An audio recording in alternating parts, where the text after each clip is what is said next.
안녕하세요. 저희는 똑바로 읽어도 거꾸로 읽어도 정희정, 정현정 자매입니다. 저는 17년차 어두운 곳에 빛이 되고 싶은 특수교사이고요. 저도 17년 차인데요. 네. 사교육에서 아이들을 가르치고 있는 공부를 해야 하는 이유를 더 알려주고 싶은 종합학원 원장입니다.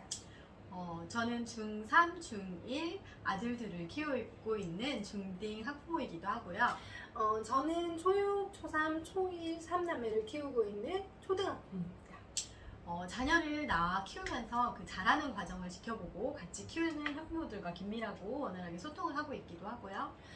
초등부터 고등까지의 친구들을 오랜 기간 동안 지켜보면서 그 집단의 특성과 그리고 긴 시간 동안 아이들의 변화를 지켜볼 수 있었던 것 같습니다.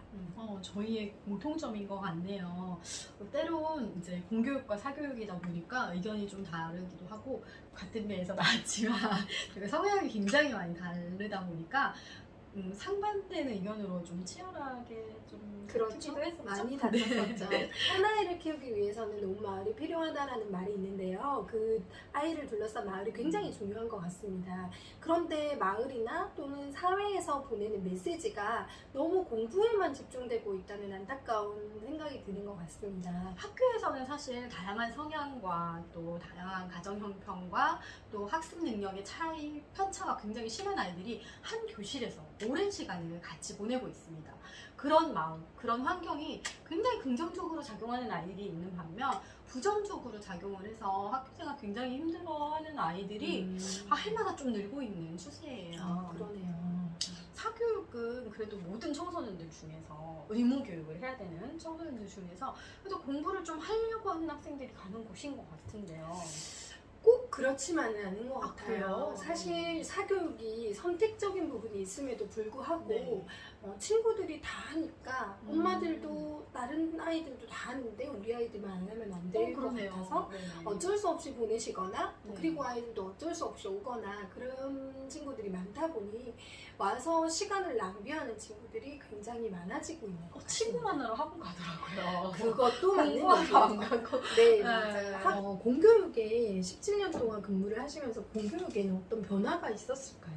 네. 제가 생각하는 17년 동안 변화는 중학교 안에 체벌이 금지된 것입니다. 네, 그렇죠. 저희 잘할 때 체벌이 있었잖아요. 굉장히 많았죠. 네. 그리고 자유학기제가 도입이 되면서 또 자유학년제도 운영을 하고 중1들이 시험을 보지 않죠? 그렇죠, 맞아요. 네. 그리고 학교 폭력 종합 대책으로 인해서 학폭위가 정말 급증하고 있습니다. 네. 사교육도 그런 어떤 안타까운 점이 있을 것 같아요. 공부하고 좋은 성적을 내는 것보다 어쩌면 공부를 해야 하는 이유, 그리고 내가 공부를 해서 이루고 싶은 것이 무엇인지에 대해서 고민을 해볼 수 있어야 하는데 네. 그럴 수 있는 기회가 사실은 굉장히 부족하다는 생각이 드는 것 같습니다. 사교육은 공부만 하러 가는 곳이 아니고 그런 고민도 많이 하시는군요. 뭐 아이들은 공부만 하러 오겠지만 선생님들은 다들 그런 네, 고민을 그쵸. 하고 계실 것 같습니다. 네.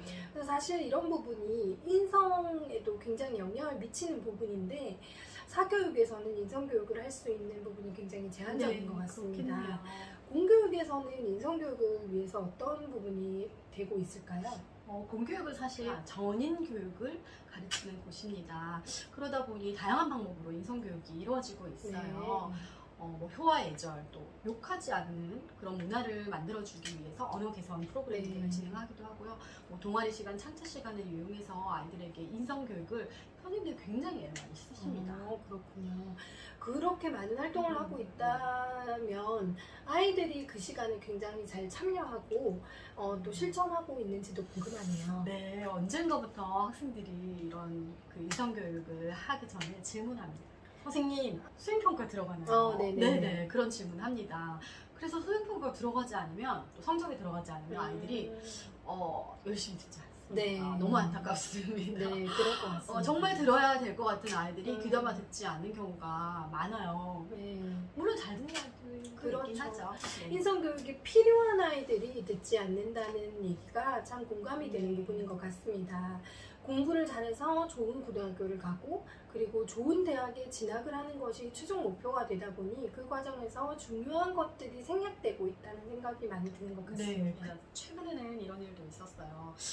저희 봉사활동 시간이 이제 고등학교 갈 때 들어가잖아요. 네네. 몇 시간인지 아시나요? 뭐 한 10시간 정도 되나요? 원래는 20시간이었습니다. 네네네. 그런데 이제 코로나가 되면서 이제 외부 활동을 할 수 없고 이제 갈 수 없다 보니까 5시간으로 줄어들었어요. 네. 봉사활동 시간이 본인에게 필요가 없으니까 봉사활동을 하지 않는 겁니다. 네. 그래서 복지관에서 그 봉사활동 하는 네네네. 학생들을 모집하는데 굉장히 애를 먹으시는 모습을 실제로 봤어요. 굉장히 안타까운 부분이에요. 네네, 안타깝더라고요. 뭔가 의도하지 않아도 자연스럽게 인성교육이 이루어지고 복지관에서 아이들을 모집하는 것이 아니라 아이들이 자연스럽게 봉사를 하러 그렇죠. 갈 수 있는 그런 무의미한 시간 말고 의미 네. 있는 시간을 보낼 수 있는 그런 것들이 좀 체계화될 수 있으면 굉장히 좋을 것 맞아요. 같다는 그런 생각이 생각합니다. 드는데 좋은 방법 없을까요? 저희 자랄 때 생각해보면 저희 어머니는 친형제셨고 아버지는 육형제셨고 그 배우자와 그 아이들 저희가 만나면서 사실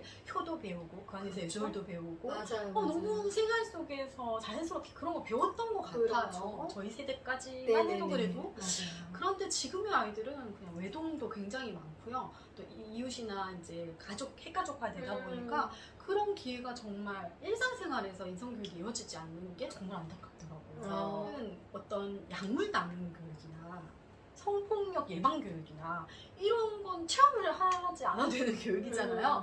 그런데 이 인성교육은 사실 체험을 해야 되지 않을까요? 모델이 좀 있고 모델링이 되어야 될 것 같은데 그런 걸 보지 못하고 경험하지 못해서 안타까운 생각이 들 때가 사실 많습니다. 그 부분이 너무 공감되는 게 친구가 뭔가 이게 나쁜 행동인 걸 알고 한다기보다는 잘 몰라서 이런 몰라서. 상황에서 어떻게 해야 할지 뭐 누군가에게 배우지 못해서 그럴 수도 있다는 생각을 하게 되었던 것 같습니다. 네. 사실 차별이 아니라 차이다. 같이 행복하게 더불어 사는 게 좋은 거다. 그런 걸 가르치고는 있지만 사실 그거를 어디에서 실천을 하고 있나라는 의문이 사실 저도 들고요. 정말 교육은 필요한 것 같습니다. 경험만은 진짜 중요한 것 같아요. 네, 맞아요. 사실 경험이 굉장히 중요하죠. 저도 사실은 어렸을 때부터 아이들을 가르치고 있지만 자녀를 낳아서 키우다 보니 이게 제가 다른 아이들을 키우는 것과 굉장히 다른 문제인 것 같다고 생각을 했거든요.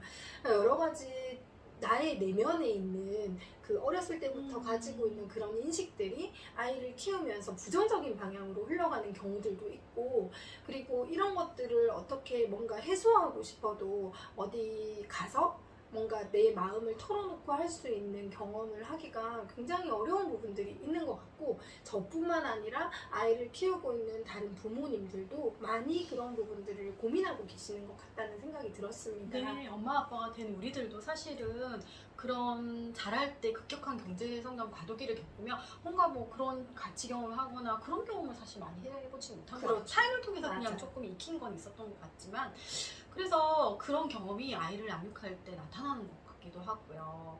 또 억압, 네.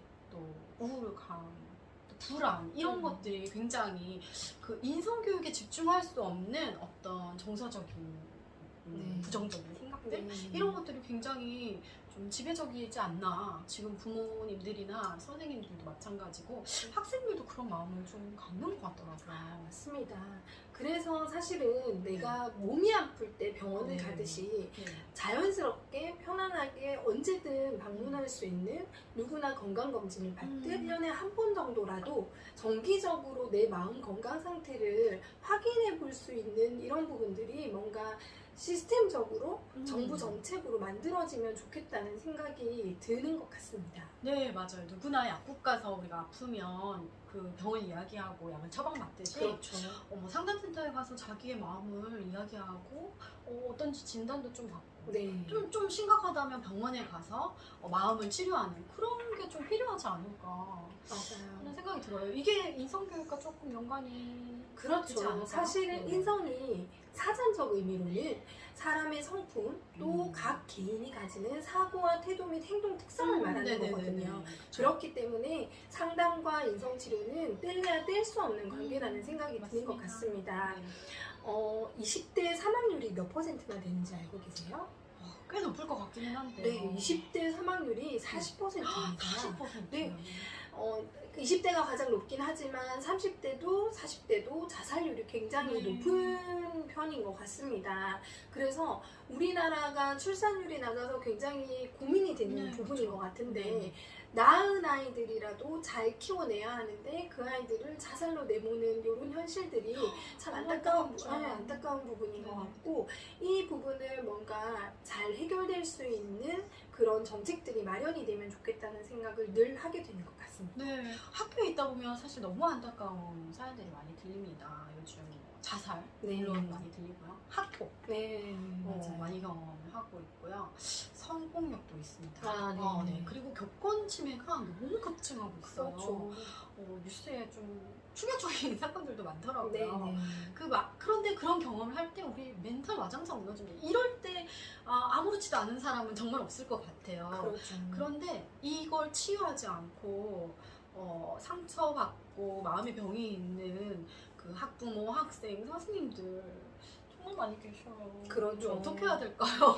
자신의 정체성을 건강하고 긍정적으로 바르게 정립하고 가치 있는 삶을 위해서 배려 깊은 사람으로 자라기 위해서 전국민 프로젝트로 상담 치료가 진행이 된다면 너무너무 좋을 것 같습니다. 네. 그 가치와 어떤 인성에 집중할 수 있도록 그 마음을 치유해주는 거 이거 진짜 뗄래 뗄 수 없는 거 아닌가요? 그렇죠. 그 마음의 병과 상처를 받은 사람들에게도 제대로 된 상담과 치료가 필요한 것 같습니다. 네. 사실 일반인들도 이런 어떤 상담이나 치유가 필요한 경우도 있고요. 저도 좀 받아보고 싶은 생각이 들 때가 있던데요. 저도 이제 네. 아이들을 가르치다 네. 보니까 아이들의 마음을 읽어주고 싶어서 상담을 배워봤는데 특수 몇 명에게가 아니라 네네. 모든 사람에게 그렇죠. 이렇게 자연스러운 상담의 기회가 있다면 너무너무 좋을 것 같다는 네. 생각을 하게 되더라고요. 네, 우울한 마음과 그냥 참기만 하고 네, 그 맞습니다. 어려운 마음을 그냥 버티면서 사는 사람들이 그렇죠. 주변에 진짜 많아요. 너무 많습니다. 네네. 그래서 너무 안타까운 생각이 들고요. 아까 말씀하셨던 전국민 프로젝트 진짜 좋은 것 같아요. 그런 상담과 치료를 받아야 하는 사람도 건강검진으로 찾아내고 그렇죠. 상담과 치료를 실제로 진행해서 그 사람의 마음을 회복시켜주는 어떤 그런 전국민 프로젝트 어떻게 안 될까요? 너무 좋죠. 근데 요즘에 보면요 네. 사람들이 손에 다 핸드폰을 들고 있잖아요. 다른 사람이 마음이 힘들거나 아픈 거에 별로 관심이 없는 것 같은 생각도 사실 많이 들어요. 그렇죠. 모든 아이들도 그렇지만 어른들도 SNS 맞아요. 세상에서 사람들을 만나고 소통하는 것이 더 편해지고 그렇게 되어가고 있는 것 같습니다. 그래서 너무 할 수 있는 게 많잖아요. 그렇죠. 모든 걸 핸드폰으로 하고 있다 보니 그런 것 같아서 이걸 무조건 핸드폰을 하지 말라고 제한하기보다는 네. 핸드폰으로 할 수 있는 인성교육이나 또는 상담 프로그램을 만들어 보면 더 좋겠다는 생각을 늘 하게 되는 것 같습니다. 저희 아들이 중3 지금 이제 17살이 되는데 그 아이가 태어난 해 스마트폰이 네, 나왔더라고요. 그렇죠. 그래서 포노사피엔스라고 하는 거죠. 네네. 네, 그런 아이들을 폰을 뺏는 것만이 답일까? 네. 아니라는 의견이 요즘 정말 많아지고요. 네. 뺏기보다 저희도 굉장히 이제 많이 의논했었죠. 우리 네, 고민 그렇죠. 많이 했었죠. 네네. 그렇지만 그 손에 있는 걸 뺏는 거 굉장히 어려운 상황이 되어 왔고요. 찾아가서 상담하고 치유할 수 있는 어떤 방법, 전국민 프로젝트, 건강검진 이런 거 진짜 있으면 너무 좋겠네요. 너무 좋을 것 같습니다. 상담과 치료가 학생들이 있는 그곳으로 찾아가서 전국민 프로젝트 하면 진짜 좋겠고요. 그 비교적 사회적 약자인 복지 대상자가 행복한 세상에서 살기 위해서는 부모, 교사, 또 학부모 모든 사람에 대한 상담과 치료, 행복한 경험형 가치 교육을 실시하는 게 우리 교육의 복지의 미래가 아닐까 하는 생각을 합니다. 그럼 우리가 그곳으로 찾아가 볼까요? 우리가 시작해 볼까요? 화이팅!